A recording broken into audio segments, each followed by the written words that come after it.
Power Talks está no ar, mais uma vez, com muita alegria, coração cheio de alegria por estar aqui com você mais uma vez. Te agradecendo aí pelo teu apoio de todas as semanas. Eu faço isso com muita alegria, sempre frisando que é um bate-papo, que eu venho aqui para aprender, eu venho aqui para socializar e eu venho aqui para te impactar positivamente. Por isso que eu faço uma escolha com uma certa rigidez para sempre trazer aqui pessoas relevantes, para a gente ter bate-papo relevante. E hoje eu estou muito mais feliz do que o normal, porque eu estou aqui diante da minha presença, mais do que um profissional, mais do que um especialista, mas um amigo. Estou falando dele, meu amigo Fred. Muito obrigado. Tudo bom, Cleiser?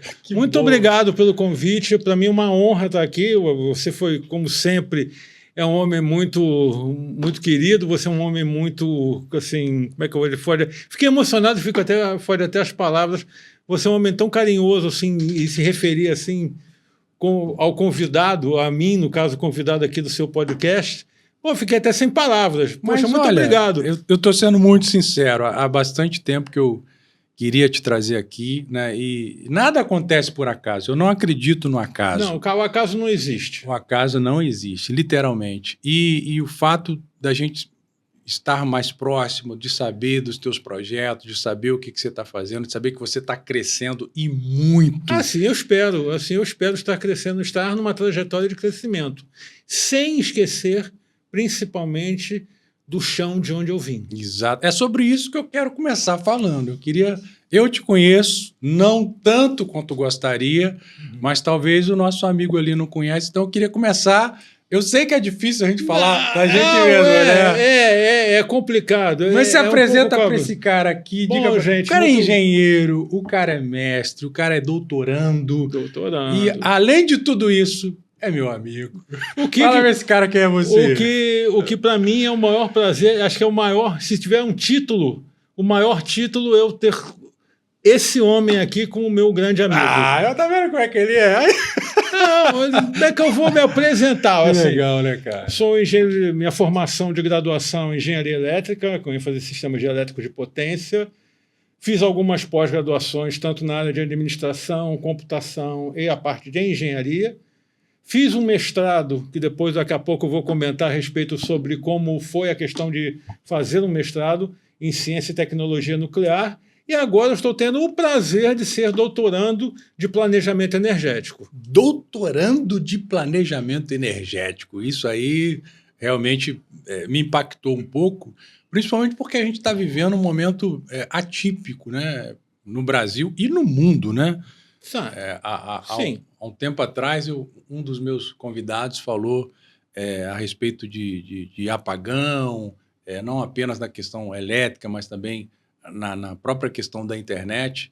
Então, mais do que nunca, profissionais capacitados e gabaritados estão sempre, vamos dizer, no entorno dessa realidade, né? Sim, a questão do apagão, você citou uma coisa interessante, que essa questão do apagão, né? Os sistemas elétricos no mundo todo são suscetíveis a pulsos eletromagnéticos. Não é essa parte técnica, né? São suscetíveis a pulsos eletromagnéticos. E já foi comprovado, já tivemos eventos na história, né? No início do século XX, tivemos uma explosão solar que fritou os telégrafos. Quer dizer, se tivermos uma explosão solar da magnitude do que teve ou maior, acredito que possa vir a afetar os sistemas eletroenergéticos no mundo inteiro, como telecomunicações, tudo. E como você falou, internet, que hoje todo mundo é altamente dependente da internet. Sim. Tudo, né? Tudo. E uma coisa está literalmente ligada à outra, né? A internet, a energia e a sociedade está aí. Vivendo e convivendo em relação a tudo isso. Se acostumou com isso, né? Se acostumou com aquela coisa, né? Mas quando nós não tínhamos telefone celular, todo mundo andava com a ficha do orelhão. É verdade. Nós tínhamos a ficha do orelhão. Aí depois vieram Tu pegou isso ainda? Peguei. Eu sou Jurássico, amigo. Pô, vou fazer Eu peguei também, cara. Vou fazer 60 anos agora, em março. Você não tem ideia, você que é garotão aí, 18, 19 anos, do que é uma ficha De orelhão. De orelhão. E ficar, às vezes, na fila do fila, orelhão, esperando é. a sua vez para poder ligar, verdade. né? Mas, enfim, nós passamos pela ficha do telefone público, nós passamos pelo... Cartãozinho. depois o cartão. E nesse meio, nesse ínter, nós tivemos os pagers, né? O bip, primeiro era o bip, né? Que só fazia o sinal sonoro. Quem usava tinha que ligar para a central para escutar o recado. Depois nós passamos a ter o recado de texto no aparelho. Aí depois começou a evolução, a telefonia celular. Até chegarmos onde nós estamos hoje. Com esses nossos aparelhinhos aqui que a gente, sem eles, né? Sem ele a gente fica perdido. Completamente perdido. De tudo. Meu pai e minha mãe, meu pai sempre falou uma coisa que eu guardo comigo. Meu filho, podem te tirar tudo no mundo, mas nunca vão tirar o seu saber. Podem tirar sua casa, podem tirar até sua roupa, te deixar nu, mas nunca vão tirar o seu saber. São ensinamentos que parece que tão simplórios, mas que fazem diferença. São profundos, né? Fazem diferença. E hoje, assim, eu sinto uma falta deles tremenda. Claro. Né? Não vou negar, sinto uma falta deles tremenda. Mas seria muita covardia e maldade minha querer que vivessem para sempre, né? Com o peso da idade, com o peso da mazela da idade. Então, eu tenho a certeza que eles cumpriram a missão deles, o tempo de missão deles, e para onde eles foram, tipo assim, o corpo físico que estava doente não existe mais, mas o corpo espiritual, a alma, está plena e curada. Legal, Léo. Que bom que você tem essa consciência, eu acredito exatamente isso. E assim, eles sempre me incentivaram muito. Você é filho único, né, Fred? Sou filho único, para mim, mas filho único. E por que você optou por essa...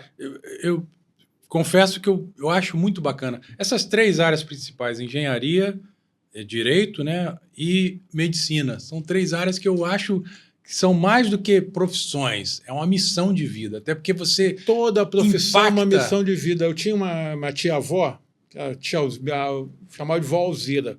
E nesse ponto eu fui um homem privilegiado. Eu vou te contar a história, mas só vou falar uma passagem dela. Que ela sempre falava para a gente, para todo mundo: imagina o que seríamos nós se não tivessem os coitados assim, do trabalho que tem, do lixeiro. Como nós viveríamos? Sim. Porque se eles não retiram lixo, nós íamos viver no meio de lixo. Doentes.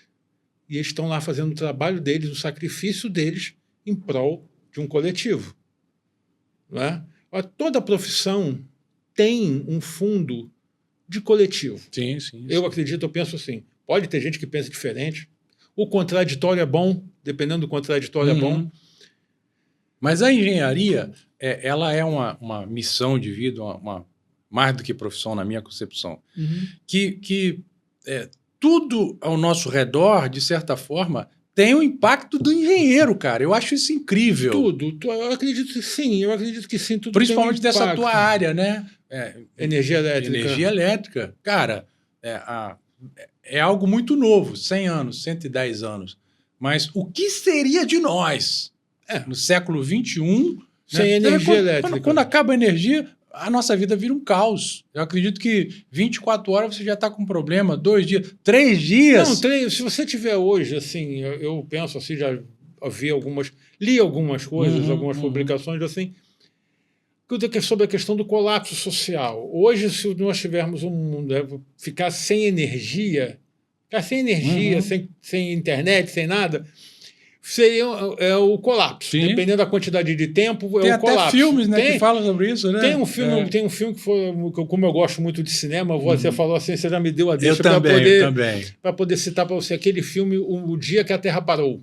Bom filme. Tanto a primeira versão dos anos 50, quanto a última versão que teve agora, né? Eu vi mais recente, né?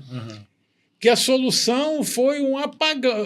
O mais recente foi um apagão no planeta. Sim. Que o planeta praticamente ia voltar à Idade das Trevas.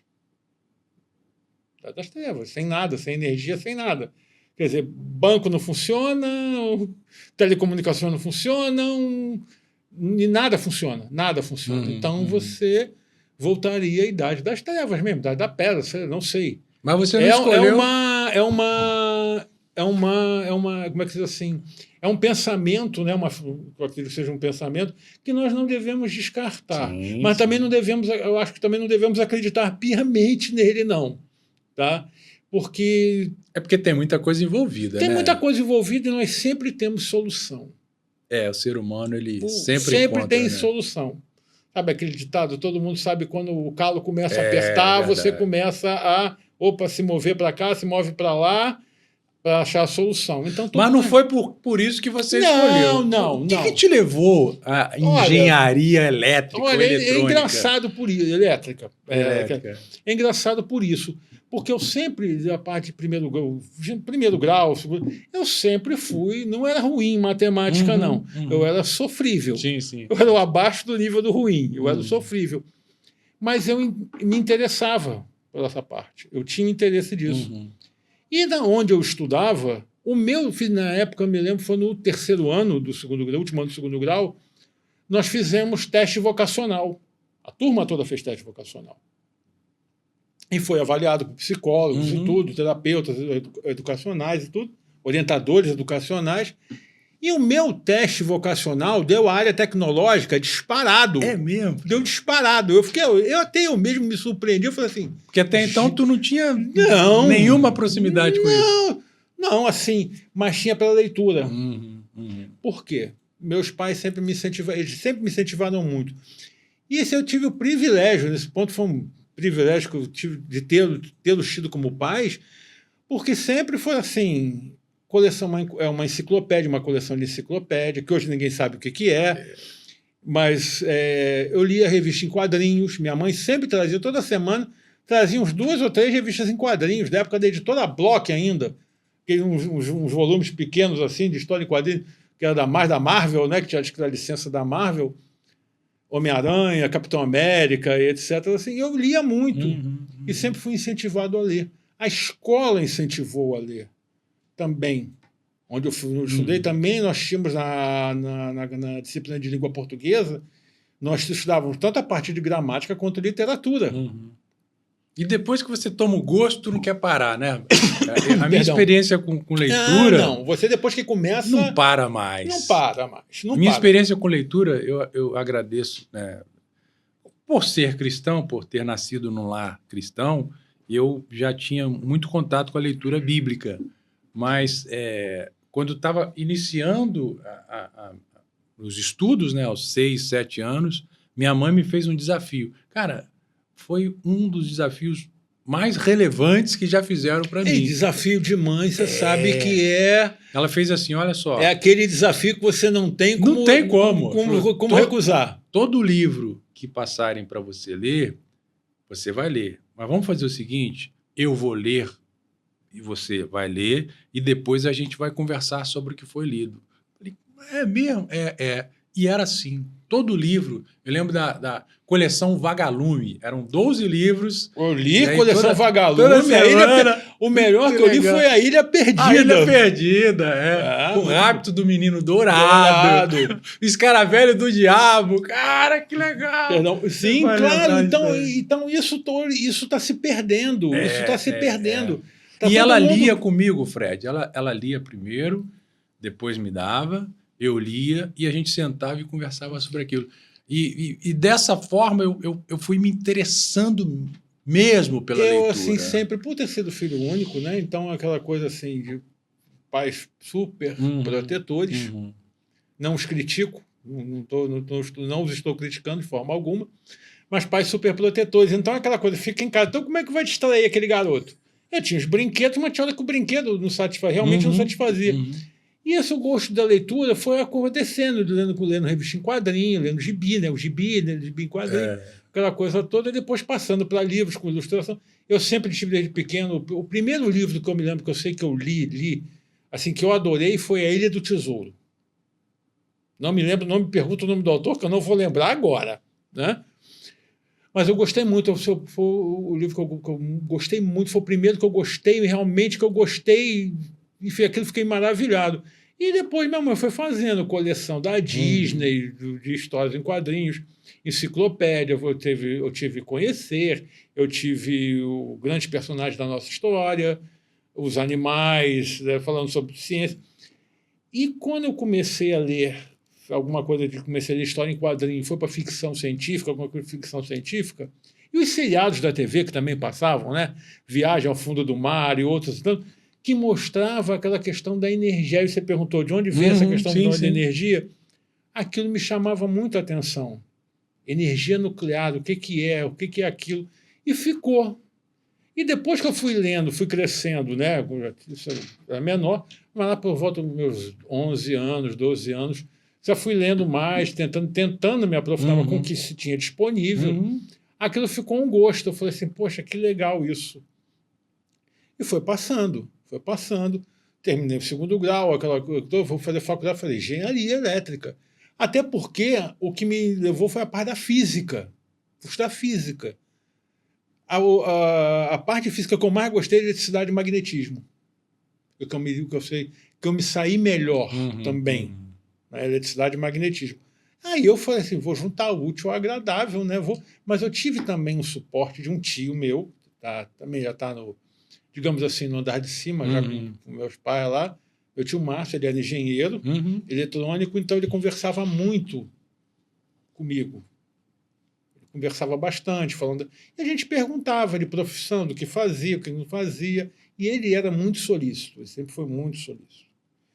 Então resolvi fazer engenharia elétrica. E a irmã dele, minha tia Marilúcia, foi minha grande mestra para redação, para aprender a escrever, para escrever bem. Então eu brincava, eu saía com meus primos no final de semana, mas ela ficava, meu tio na época tinha um parque de diversão, eu ficava no barracão da gerência, fazendo uma redação, eu tinha que fazer redação, e ainda levava 2, 3 temas para casa, que no próximo final de semana que eu fosse sair com eles, eu tinha que apresentar a redação, ela corrigia na hora e depois dava mais um tema para eu poder fazer. Cara, é outro nível, né? O que a gente viveu, eu gostaria muito que os meus filhos vivessem o que eu vivi, cara. E uma coisa que eu procuro sempre passar para eles o melhor, mas assim, não estou sendo saudosista, mas era diferente, né? Eu não sou saudosista, não, sabe por quê? Eu adoro isso aqui. Eu adoro tecnologia, sim. Eu adoro ter um tablet dentro de casa que eu posso baixar um livro. Perdão. Eu adoro ter um tablet dentro de casa que eu posso baixar um livro na internet, colocar no tablet, eu tô lendo. Mas você há de convir que... Mas não substitui... proximidade com a tecnologia. Tipo assim, mas não substitui o papel. Pois é, mas... Não me substitui o que eu tô te falando. O cheiro do livro, a textura do livro, não substitui. Meu filho Jonas, a Eduarda também, eles gostam muito de ler. Mas eles preferem ler e-book no celular. Falei, cara, eu gosto do cheiro, eu gosto de estar... Vou na livraria. Você acredita? Mas a leitura é a mesma. Mas... Pô, não. A leitura não, aí que tá. Eu acho que não é a mesma, não. Eu, quando estou estudando para o doutorado, eu estudei para as cadeiras, né? E agora estudando para a pesquisa da tese, eu vejo o artigo, eu posso muito bem ver um artigo enorme numa tela, tamanho do Power Talks e tudo. Não. Eu prefiro imprimir, pego o papel, sublinho, marco, anoto. Sempre foi assim? Sempre fui. Tu fez aonde a graduação? A graduação eu fiz na Universidade Católica de Petrópolis. PUC. A UCP. UCP. Todo mundo sempre fala PUC. Sempre fala PUC, né? Não, mas é UCP. UCP, Universidade Católica de Petrópolis. Tá. Pô, deve ser puxado, né? Olha... Você morava lá? Eu ficava lá. Tá, eu ficava lá durante a semana, e ficava no final de semana. Dos pais. Tinha o suporte dos pais. Legal. Nesse ponto, meus pais... como eu fui muito filho super protegido, eu acredito que foi uma guerra, em termos, entre aspas, para eu poder estudar fora. Sim, claro, até para eles... Mas eles também eles bancaram isso, eles bancaram isso para poder, assim, tipo assim, eles sentiram assim, não, vai aprender um pouco a ficar sozinho, um pouco, tomar suas decisões. Porque a universidade não foi só a formação, no meu caso, não foi só uma formação técnica. Foi uma formação diferente. Formação de aprender também a viver sozinho. Né? Sozinho em termos assim, mas sozinho sem os pais. Claro.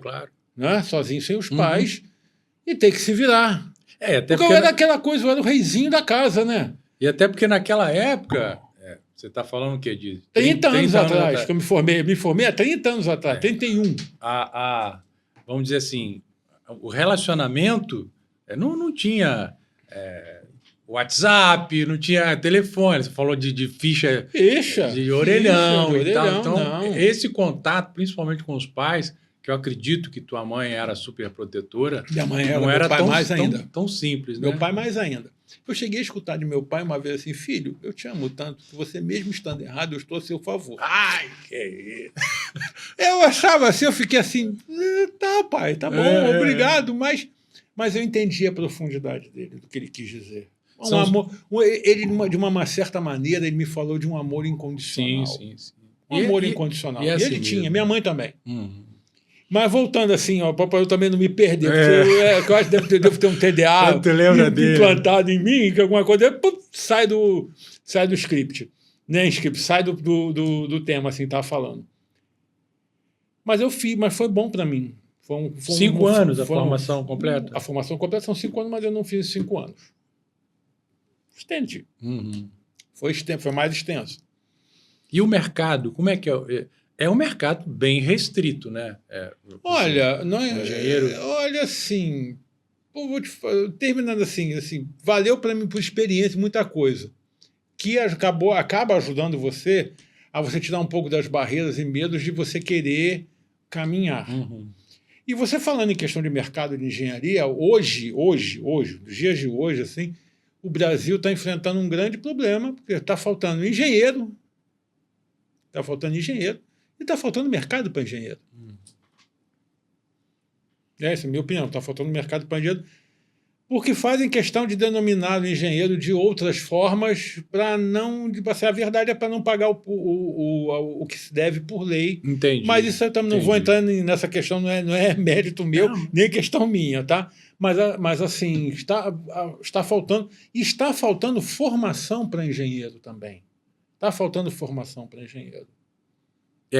Teve um boom aí de advocacia e medicina, né? E você acha que houve uma defasagem na engenharia? Olha, sim, eu acredito uma defasagem. A defasagem, assim, tanto não sei de escolas de engenharia, tá? Não tenho dados para te precisar isso. Claro. Mas, assim, por opinião, o que eu tenho sentido, que eu tenho percebido, é que falta um pouco de formação de engenheiro, falta um pouco na formação do engenheiro, que os currículos foram mudando, e matérias que eu estudei na minha graduação, hoje eu não vejo em muitos currículos de universidades. Porque dentro do curso de engenharia elétrica. Que talvez, eu não sei se tem a ver. Power Talks é isso, é para acertar e para errar também. Ah, sim, claro. Nós estamos aqui para errar, acertar, termos nossas opiniões aceitas e termos nossas opiniões também completamente. Não dá para escutar esse cara. Por isso que eu te chamei, cara. Mas olha só, porque eu comecei a minha vida profissional na indústria, né? E na indústria a gente tinha muito contato com cursos técnicos. Tá? Então, quem tinha um curso técnico naquela época estava um nível à frente. Sim. Repito, posso estar enganado, mas a questão da engenharia, em algumas situações, um cara que tem o nível técnico, ele consegue fazer alguma coisa, ou não. Não consegue fazer alguma coisa, não. Consegue fazer muita coisa. Muita coisa. Consegue fazer muita Talvez coisa. isso seja também... É porque eu, na minha opinião, assim, não sei hoje, tá? Não acompanho hoje, Cleiton, mas... acho que existe, não sei se tem um hiato entre o técnico e o engenheiro, né? Não me pergunte por que, essa é uma opinião minha, sim. Que às vezes dificultam isso, dificulta até uma interação melhor para a solução dos problemas. Entendi, concordo contigo. Né? Perdão. E fica a questão da engenharia, do problema do engenheiro hoje em dia aqui no Brasil, assim, também vem outras questões, políticas públicas, a desindustrialização do país que vem sendo feita. Sim. Então, tudo isso você Você acaba achatando, vai comprimindo muitas profissões. Não só engenharia, não. Sim, claro. Muitas profissões. E vão se criando ilusões de outras profissões que não sei, talvez não tenha acompanhado tanto essa evolução. Mas já acredito que tem muitas profissões que ainda vão ser criadas, talvez ainda venham a ser criadas, com desenvolvimento de tecnologia, mas tudo baseado na tecnologia. Agora, com que fim, né? E para que propósito? E que propósito? Sim. Esse que é o mais interessante. E você fui aprendendo ao longo do tempo na engenharia que não é só a questão da máquina, não é só a questão da tecnologia, é o homem. Claro. É o homem. É insubstituível. Insubstituível. Mesmo, né, Fred? Insubstituível. Insubstituível. Hoje nós estamos aqui conversando, o estúdio está iluminado, nós temos a gravação, temos tudo aqui, porque tem muitos que estão numa usina, numa subestação, estão trabalhando em turno, estão fazendo as manobras, estão executando as manobras do sistema para que tudo passe a ocorrer normalmente, para que a sociedade, de um modo geral, não sinta. Às vezes acontece, você tem um blackout, por um incidente às vezes, da natureza que estão ficando mais intensos. Você pode cair uma torre de transmissão, você tem um blackout, mas logo, só algumas horas, logo você recompõe o sistema. Ou não, né? A gente vê que em São Paulo, por exemplo... Mas São Paulo é uma questão bem complicada, é bem diferente.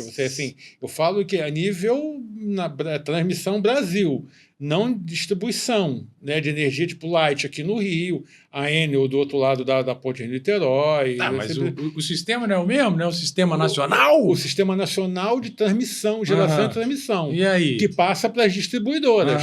As distribuidoras é que vão assim, o varejo da eletricidade. Entendi. É que faz o varejo da eletricidade. Cada estado tem a sua, em tese, autonomia. Tem estado que tem duas, no nosso caso nós temos duas, a princípio duas, não me lembro mais como tal, temos cooperativas em determinadas regiões, tem estados que tem uma, tem estados que tem duas, três, dependendo, empresas de distribuição de energia. E são essas empresas que são as responsáveis para vender energia que eles compram das transmissoras e geradoras para a população. É que tem muita coisa envolvida também, a própria questão política, né? E isso acaba... Mas o que eu queria dizer é, em algumas situações, a gente só dá valor quando perde. Você vê o que aconteceu em São Paulo, cara, as pessoas ficaram desesperadas. E é mesmo. É o que aconteceu também no Rio, nós tivemos um incidente aqui no bairro do Rio de Janeiro também, que as pessoas ficaram assim desesperadas, não é? Desesperadas, e a solução paliativa, como o próprio nome diz, paliativa, não atendeu completamente. Então fica difícil essa questão. É uma questão muito complicada. Porque complexo. Mais complexo que a gente... Muito mais complexo. Cara, que papo legal. Pô, que isso, cara? Você fez mestrado, mas foi na mesma área, né? Não. Eu fiz, quando eu falei, a graduação foi sistema de potência. As outras pós-graduações, eu fiz gestão financeira de empresas, análise de sistemas, avaliação econômica de projetos, operação de sistemas eletroenergéticos e uma especialização em sistemas elétricos de geração. Antes disso, tu saiu da faculdade, você concursou? Onde você trabalhou o maior tempo da tua vida? Na prática do dia a dia? Olha, eu trabalhei assim, me formei, fui buscar emprego, como todo mundo, na época era classificados do jornal, pegava o jornal domingo. Eu lembro dessa época, pegava o jornal domingo, procurava e tudo. Procurava os anúncios, preparava o currículo, imprimia e mandava na caixa postal de não sei de onde, ou levava na portaria do jornal, isso tudo. Depois eu consegui um emprego numa indústria, fiquei um pouco tempo na indústria, depois eu saí, fui para uma empreiteira, que prestava serviço fora do estado do Rio de Janeiro. Trabalhei fora do estado do Rio. Aí tua mãe pirou, né? Não ficou muito tempo, não. Fiquei 6 meses. Aí depois consegui, nesse tempo estava procurando voltar, consegui emprego numa distribuidora de energia, fui para essa distribuidora, fiquei anos lá, depois prestei concurso para o setor público, fui para o setor público. Você está lá até hoje? E aí, teu mestrado não foi nessa área? Não, meu mestrado foi o que eu te falei no início, assim, o meu mestrado foi a realização de um sonho de um garoto. E a vida foi muito grata nesse ponto. Porque eu sempre gostei daquela questão de energia, lia a ficção científica, aquilo tudo, energia nuclear, porra, que barato, como é que é esse barato, como é que é isso? E aí eu tive a oportunidade de... Prestei a prova, passei para o mestrado de Ciência e Tecnologia Nuclear e fiz, pela ênfase que eu fiz, eu falei assim, não, vou fazer a parte computacional, que é a menos difícil, porque tinha outra lá, outras mais difíceis, e tinha uma outra que não tinha muita coisa a ver com a minha área, que era voltada para a área da saúde. Né? Para voltar para a área da saúde. Aí eu fiz mestrado na parte de Ciência e Tecnologia Nuclear. Ciência e Tecnologia, porque está lá. Né? Porque muita gente você fez engenharia nuclear? Eu falei assim, não. Eu fiz Ciência e Tecnologia Nuclear. Fiz no IEM, Instituto de Engenharia Nuclear, lá no Fundão, lá na Ilha do Fundão. E agora eu estou fazendo doutorado de planejamento energético na COP. Ai, doutorado em planejamento energético. Fala para a gente o que é isso aí e qual é a relevância disso aí. Olha, a relevância, eu vou começar pela pesado, relevância. Né? Pesado. A relevância, assim, para mim, pessoal, uma realização minha. Não, deixa eu discordar. Porque... Não, peraí, eu sei que você vai discordar, eu te conheço, você vai discordar. Mas é uma realização minha, é uma realização minha pessoal. E no caso profissional, eu tive muitas lições ao longo da vida, de excelentes professores. Tanto na minha graduação, nas minhas pós-graduações, no meu mestrado e agora no doutorado. Inclusive... Ele é professor. Não, calma, nem tanto ainda. Calma, nem tanto ainda. Vou ser. Fui convidado para dar aula na pós-graduação. Vou iniciar, vou dar as aulas da matéria, né, da matéria assim. Mas calma, vamos um degrau de cada vez. A gente só sobe a escada um degrau de cada vez, ninguém pula degrau, né? Mas o que eu estava falando, aí, para mim, pessoal, por uma coisa pessoal minha, realização pessoal, mas ao longo da minha vida, digamos assim, acadêmica, né, dessa vida toda assim, eu tive muitos excelentes professores que me mostraram muita coisa. E tenho ainda hoje, e tive a seguinte lição: nós somos engenheiros para uma sociedade. É isso que eu comecei falando. E é verdade. Nós somos engenheiros para a sociedade. É isso mesmo. A sociedade, aliás, como todo profissional, a sociedade depende de todo profissional. Seja ele qual for. De qual profissão seja. Depende dele. A sociedade depende. E nós dependemos da sociedade. Mas vocês estão num nível que realmente eu ouso dizer que é uma questão de sobrevivência, cara. Sem vocês, a gente fica perdido, cara. Você falou, tudo bem. A gente vai dar um jeito. Sim, mas, vai dar um jeito, sim. Até dar o jeito? Pode ser que sim, mas até dar o jeito, sim, mas eu não vejo tanto por esse lado, não. Eu vejo porque assim, você está dentro, né? A gente que está aqui fora... aí é que está, cada um está em um determinado lugar, cada um tem um viés de enxergar, né? Claro, do que enxerga. Claro. Mas, assim, eu vejo assim, o engenheiro, para mim, engenheiro, depreendendo as lições que eu tive, né, eu tive ao longo da minha vida acadêmica até o dia de hoje, é voltado para a sociedade. O que eu estudei em planejamento energético, principalmente assim, me mostrou uma coisa muito interessante. O objetivo é o ser humano. Nós estudamos para o ser humano, para a sociedade. Você vai fazer um projeto, por exemplo, você vai fazer um projeto de uma hidrelétrica ou de uma eólica ou de uma solar, né? Eu vou fazer um parque eólico, vou fazer um parque solar, uma usina hidrelétrica. Tem tanta coisa envolvida nesses estudos que não é que todo mundo vê, todo mundo olha quando a coisa está pronta, né? Isso aí. A barragem está feita, a água está passando, está gerando energia, mas tem tanta coisa envolvida.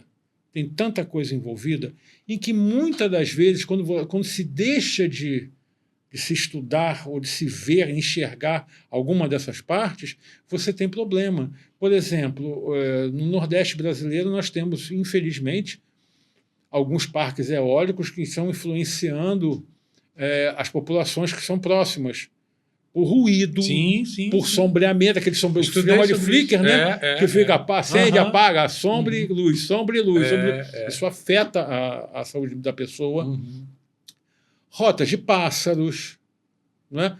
O meio ambiente, que não é a minha área, mas o meio ambiente tem que estar casado com o técnico. Claro. O meu tem que estar casado com o técnico. Isso aí para mim, isso é ponto pacífico. Tem que estar casado com o técnico. E você faz o estudo para você está pensando em quê? Estou pensando em projeto, a empresa vai ganhar dinheiro, vai ter receita, vai gerar emprego, tá. Mas eu estou pensando no produto que vai ser entregue para a sociedade.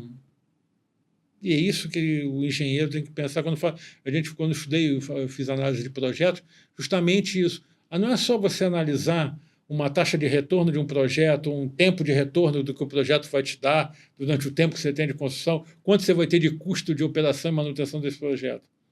Mas que benefício social esse projeto também? Tá? A avaliação social desse projeto. Isso também é interessante de ver.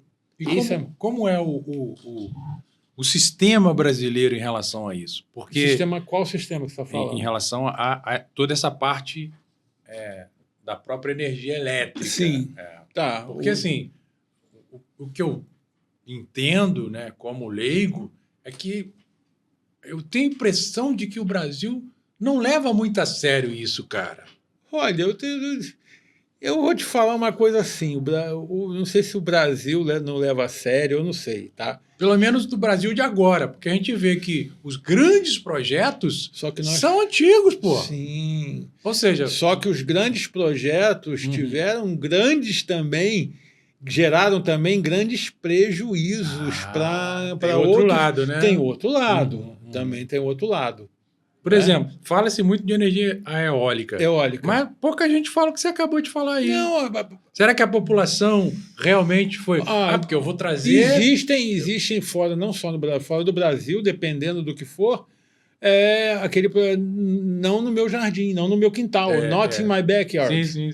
Eu não quero isso no meu quintal. Legal, mas aqui não. Aqui não, legal, tudo bem, legal para você lá. Aqui no meu quintal, não. Tem alguns países que jogam no mar, né? Joga no mar, mas aí você tem a questão do custo. É sempre o dinheiro. Sempre o dinheiro. Nós temos um foco, eu penso assim, de ter um foco para um problema social. E, por exemplo... Mas você não pode deixar de levar em conta o econômico-financeiro. Sim, mas aí até isso eu vejo problema, porque a própria energia eólica, pelos estudos que eu fiz, eles não têm um bom sistema de distribuição. Então muita coisa se perde ao meio do caminho. Olha, porque, na verdade, tivemos... É complicado falar isso, Kleiser, porque você tem N fatores que são paralelos para você ter sobre isso. Mas, assim, temos problema, assim como o mundo todo tem, é verdade. De escoamento da energia gerada de determinada fonte. Determinada fonte não é constante, ela é intermitente. O caso da eólica é um exemplo disso. Ela é intermitente. A energia solar, ela só tem um pico só de determinadas horas do dia que ela tem por exemplo, assim, gera no pico, né, um pilote pico dela. E você tem as hidrelétricas e termoelétricas e nucleoelétricas. Então, e as termoelétricas, você tem a bagaço de cana, você tem a gás natural, óleo combustível, óleo diesel. Carvão, cara. Carvão. Tem países aí que ainda... Tem, Brasil ainda tem, mas acho que já está... Eu acredito que as térmicas a carvão já estão sendo descartadas já. Mas por certos desbalanços nessa questão de fonte, de uso das fontes, nós somos obrigados a utilizar uma fonte não tão limpa. Muito embora, assim, dependendo, se você for ver toda a cadeia de produção, não existe fonte limpa. Você para construir uma hidrelétrica, vai perder alguma coisa, né? Para construir uma hidrelétrica, você vai desmatar, você vai escavar, você vai fazer. Você, para construir uma eólica, você também vai escavar, você vai utilizar a mineração, as terras raras, né? Os metais de terras raras, que são utilizados na fabricação dos geradores. a fabricação, a questão das pás, né, a fibra que é feita a pá, o material que é feito a pá, também da química que está ali dentro. O painel solar, que é a mineração, a fabricação do silício para estar naquele que é altamente poluente, devasta, que é Meu Deus! Mais ou menos a gente isso. pensa que é mil maravilhas, né? Mil Mas maravilhas, sempre tem, mas não tem. Mas se você pensar na cadeia produtiva para chegar até ali, nenhuma é limpa, totalmente limpa. Mas viu a relevância do engenheiro? A visão deles nesse contexto mais mas ampla no contexto da fonte geradora, o Brasil é que tem a fonte mais limpa. Mesmo? Essa é a fonte mais limpa. A matriz mesmo com as dificuldades, a matriz elétrica brasileira é a mais limpa do mundo. Praticamente pouco tem do que você fazer alguma coisa para melhorar. Porque nós temos bastante hidrelétrica, temos agora a eólica e temos agora a solar, que não são poluentes. Né? Dessas renováveis, né? Pô, que bom saber disso, E tem uma que eu considero que fica no hiato, que é a nuclear. Porque a energia nuclear ela não gera carbono. Mas Só que o problema é o rejeito radioativo. Você tem que estocar. Mas ela não polui. Poluente, assim, de ser poluente. Você guarda, mas não faz nenhum mal, vamos dizer assim, né? Se for bem guardado. Se for bem guardado, não. Mas também tu fica com uma bomba ali o tempo todo. Você não consegue se livrar daquilo. Você não consegue se livrar. Existem estudos, têm sido feitos pesquisas, estudos, de você modernizar, criar novos reatores para consumir o que hoje as usinas nucleares deixam de combustível que não vai ser mais usado, para eles usarem isso como combustível. Mas ainda está em fase de estudo, de pesquisa. E também a indústria nuclear é muito cara. É verdade. Porque conforme foram tendo os acidentes, foram tendo as melhorias. E as melhorias para os tipos de acidentes que são muito caras. Sei como é que é. Então tem tudo isso em jogo. Cara, que papo bacana. Que honra ter você aqui. Infelizmente, quando a conversa é boa, passa rápido. Já estamos finalizando, infelizmente. Mas, cara, que alegria poder te receber aqui. Mais uma vez eu quero expressar minha gratidão. Né? Eu que agradeço. Eu gostei muito do nosso bate-papo. Vou te convidar para voltar outras vezes. Né? Para mim será uma honra. Principalmente porque eu queria que você deslanchasse um pouco mais sobre o teu doutorado. Agora não pode falar. Não é questão de não vai entrar muito na parada, né? não. Mas quando você finalizar, eu quero que você venha, porque é um assunto bacana, um assunto importante, relevante, principalmente para a sociedade. Mas antes de finalizar... Sim. Olha, para esse cara aqui, deixa uma palavra aí para esse cara, de repente, principalmente, né, por essa questão dessa tua ascensão profissional, teu apoio familiar, e tudo isso fez toda a relevância. Talvez o cara não tenha essa base que você teve, mas também tem esperança de dias melhores. Então, nada melhor do que a gente colocar um pouco mais de esperança. Eu vou falar uma frase para quem estiver nos assistindo, for nos assistir, nesse ponto que o Cleber você me pediu. Nunca desista dos seus sonhos, sejam eles quais forem. Nunca desistam. Nunca desistam de querer aprender mais. Não para sermos melhores, tá? Não para sermos melhores, mas para ajudarmos mais.